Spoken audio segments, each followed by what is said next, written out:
This is the Dollemore Daily, and I'm Jesse Dollemore. Trump lately has been on a tear about Ronnie Jackson because he continues to talk. I wish I still had a copy of it here. I think I threw it away, the printout of the MOCA, the Montreal Cognitive Assessment, the test that Donald Trump thinks is an aptitude test. He thinks it's like a college entry exam, and all it does is it identifies deficits in memory. You know, the picture of we'll throw it up, but the giraffe and the rhino and the camel, I think it is. See, it's been days and I don't remember what they are. But it's not an aptitude test. It is to outline and identify major deficits in memory. It is to diagnose people with the dreaded condition of Alzheimer's disease. And Ronnie Jackson is the guy he talks about. Oh, he was the great Ronnie Jackson. He was an admiral. He was the White House physician. And now he's a congressman, great congressman from Texas. He's just a partisan hack, just a dum-dum. He's another example that being a doctor doesn't mean you're smart, well-educated. It just means you're well-trained. So we've seen that with lawyers. A lot of people thought, oh, well, he's a lawyer. He must be a smart guy. Well-trained. Not intelligent. And that's the same with Ronnie Jackson, who is an objective dum-dum. Well, now an IG report has come out, and NBC News has the headline here. I'll just read the headline. White House clinic improperly distributed controlled substances during previous administration's new report says. The investigation by the Pentagon's internal watchdog was prompted by complaints during the Trump administration. Now, complaints up to and including this sentence, which I'll read at the end of the thing, but I'll give you a heads up now. Guilty of dispensing of medication to ineligible White House staff members, which meant some staffers received free specialty care and surgery at military medical treatment facilities.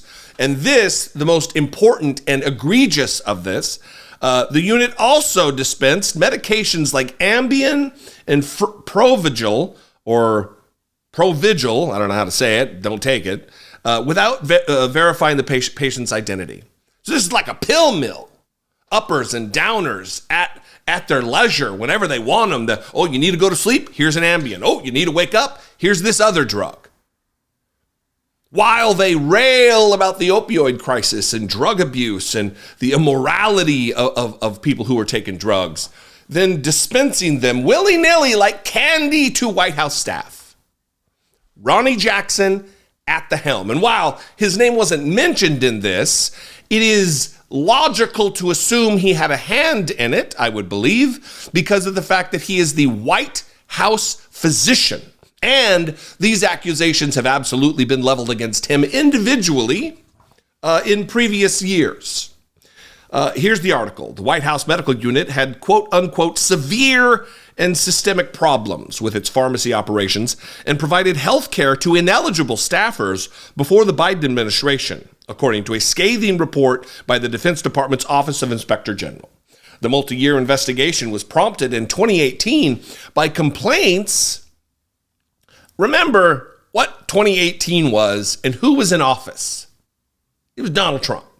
The multi-year investigation was prompted in 2018 by complaints alleging that a senior military medical officer in the White House clinic had engaged in improper medical practices.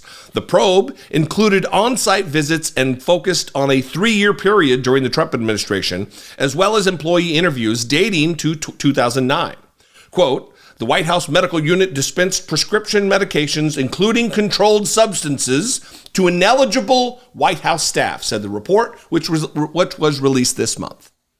So this senior military medical officer in the White House is presumed to be Ronnie Jackson, Donald Trump's savior, Donald Trump's cognitive savior, the guy who's like, oh yeah, he's fit for duty. He's only 209 pounds or 30 pounds or whatever it was. Come on, liar, grifter, charlatan, and now just yes man for Donald Trump, but in the form of a congressman.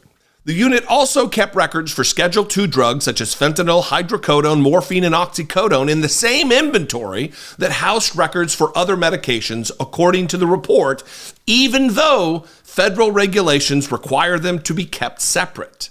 The clinic's handwritten records from the Trump administration frequently contained errors in the medication counts, illegible text, or crossed out text that was not appropriately annotated, the report said. The White House Medical Unit, which consists of multiple clinics in the Washington area, is staffed by military and civilian employees and overseen by the Defense Department. Representative Ronnie Jackson, Republican of Texas, was the White House physician to Presidents Barack Obama and Donald Trump before he left in 2018. His congressional office did not immediately respond to requests for comment. And the Inspector General's report, as I said earlier, did not name him, but we're all clear-thinking, rational adults who can read this and understand who was in charge. Who was in charge? Ronnie Jackson. A separate Pentagon Inspector General report from 2021 said Jackson had engaged in inappropriate conduct when he was the White House physician. 2021. That early. The report also said the White House Medical Office spent tens of thousands of dollars during the Trump administration on brand name medications instead of less expensive generic equivalents. So for as much as Republicans bang on and on about being good stewards of taxpayer dollars, listen to these totals and the orders of magnitude more expensive the drugs they were ordering.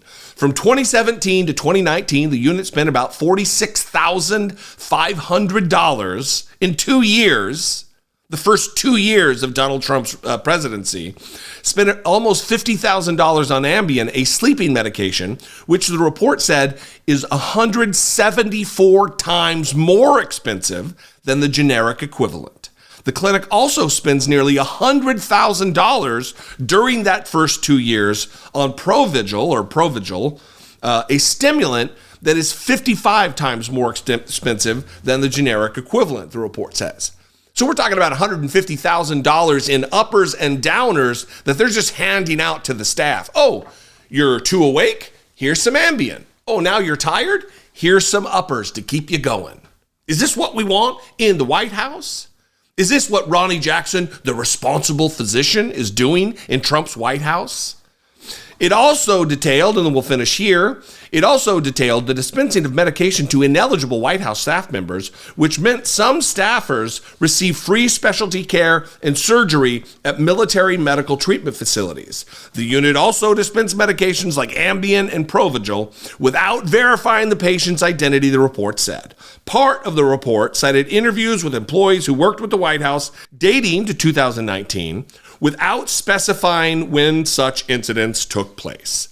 That is a protective measure of just the White House in general, when they should be throwing people under the bus and absolutely naming names. This is what the Inspector General is there for.